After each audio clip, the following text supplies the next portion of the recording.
How concerned are you about this persistent increase in oil prices, even if there is a peace accord, and the prospect of physical shortages in Europe?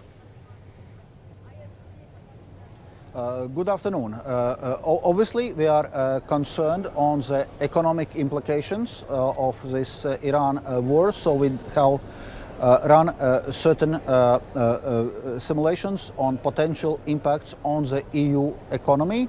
And we see that depending on different scenarios, how protracted the conflict is, how big the oil price shock is, the negative effect on EU economy somewhere between 0.2 and 0.6 percentage points, simultaneously with increased inflation, which in some scenarios can increase by more than 1 percentage point. So essentially what we are seeing, we are facing a stagflationary shock for European economy. To compare, prior to the war, our economic forecast for EU economic growth was 1.5% both this year and next. We are currently not seeing physical shortages of oil and gas supplies, but something we continue to monitor, notably in the sector of jet fuels. And obviously we are engaged in diplomatic efforts to put an end of this war, to ensure freedom of navigation in Hormuz Strait, also to ease the current supply limitations we are facing.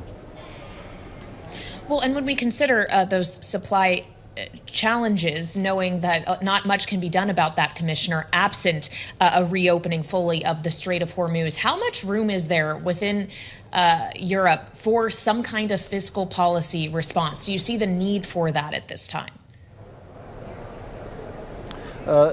Yes, obviously there is immediate response in the area of energy markets, including we are working with International Energy Agency on coordinated release on oil reserves. We are looking also at certain aspects of the design of EU energy market. In terms of fiscal policy response, what we are emphasizing is that it's important that it remains temporary and targeted, also does not create incentives for increased demand for oil and gas at the time when we actually need to decrease this demand. Of course, you were the Prime Minister of Latvia, so your viewpoint is unique when it comes to Russia. It's clear that Vladimir Putin is making a lot of money here, that this war with Iran is actually enriching Russia and helping to pay for its war with Ukraine. If this continues, what will it mean for the people of Ukraine?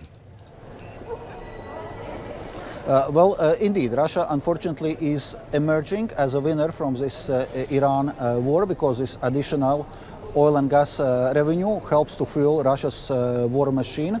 So that's why our message from European Union is very clear.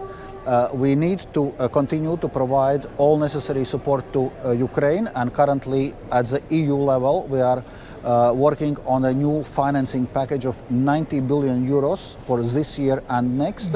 And we need to continue to put pressure on aggressor Russia with a G7 oil price cap, with sanctions which are being applied against Russia. So now it's not a time to ease pressure against Russia. We need to put up this pressure to make sure that Russia gets serious also about peace negotiations and stopping its aggression in Ukraine, and stopping in more general its kind of aggressive expansionist policy. Well, as you referenced that financing package for Ukraine, obviously the path to that approval has gotten much easier, given that there is going to be a power change in Hungary with the defeat of Prime Minister Viktor Orban in the elections over the weekend. As the new Prime Minister, as I'm sure you're well aware, Commissioner, says he wants to be more a part of Europe. What kind of rebuke did that deliver to Vladimir Putin and the Kremlin?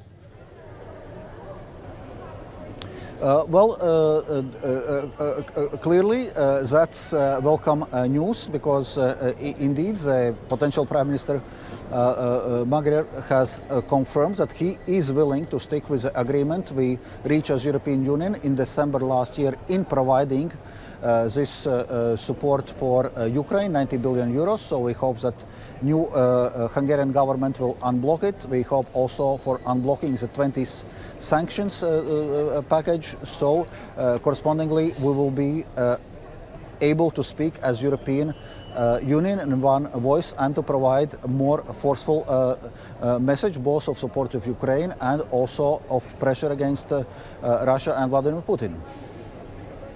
Commissioner, there has been talk, and I'm sure you've heard some of these conversations and have been part of them, about creating a standing army for the EU. Thanks to Russia's aggression, now this war with Iran, does this moment in time hasten that conversation?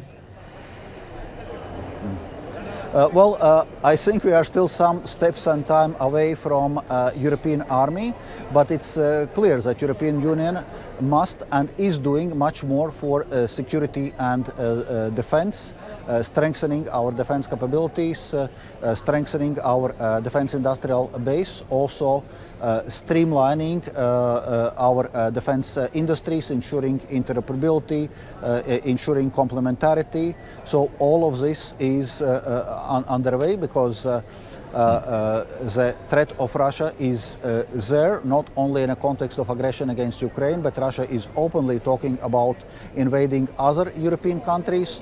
So therefore we need to be very serious about our defense capabilities and also about strong deterrence against Russia. And Commissioner, I am sure all of these conversations are happening at the meetings here in D.C. this week. I also wonder to what extent you're engaged in conversations around the economic threat or benefit posed by artificial intelligence. Obviously, productivity is part of your purview, and artificial intelligence is seen as something that would increase productivity, but it also could potentially pose a threat in terms of replacing existing jobs. How are you thinking about it at this time? From the EU side, we are very much focused on being able to derive the benefits from artificial intelligence. So we have developed what we call the AI Continent Action Plan, where we are looking at both supply side of artificial intelligence, on AI gigafactories and initiatives like this, and also on demand side, facilitating companies and institutions' uptake of AI. At the same time, it's clear that we also need to mitigate risks, so that's why we are focusing on what we call human-centric artificial intelligence. So we have we see strong potential for productivity gains, for boost for economy, but we need obviously to properly use those opportunities.